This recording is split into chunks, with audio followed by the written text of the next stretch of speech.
26 नवंबर 1930 को कनाडा के दी मेडिन daily journal अखबार के फ्रंट पेज पर एक खबर प्रकाशित हुई जिसका शीर्षक था विलेज ऑफ द डेड। इस खबर ने पूरे कनाडा में खौफ की लहर दौड़ा दी, क्योंकि उत्तर कनाडा के दूर दराज इलाके में एंजिकोनी लेक के किनारे बसी एक एस्किमो ट्राइब की पूरी बस्ती रातों रात बिना किसी निशान के गायब हो गई थी। एंजिकोनी लेक के पास स्थित इस बस्ती में करीब 100 से 150 लोग रहते थे, जो लेक से मछलियां पकड़कर और आसपास के इलाकों में शिकार करके अपना गुजारा करते थे।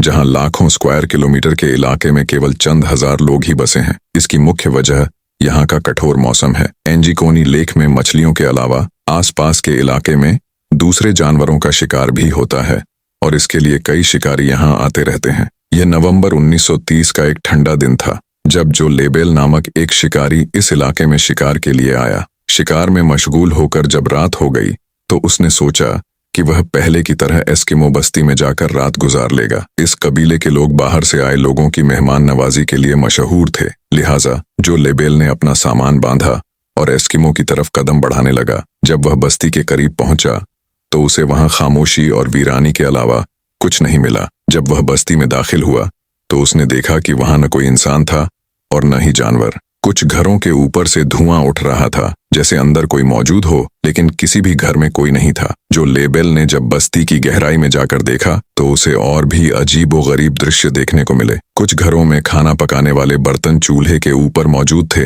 लेकिन उनमें खाना जल चुका था, यानी किसी ने खाना पकाने के लिए रखा था लेकिन खा नहीं सका। बस्ती की औरतें जो कपड़े सिलाई करती थीं, उनके कपड़े भी वहां मौजूद थे और सुई में धागा भी डला हुआ था। ऐसा प्रतीत हो रहा था कि बस्ती के लोग अचानक ही कहीं चले गए थे, लेकिन सवाल यह था कि आखिर वे गए कहां।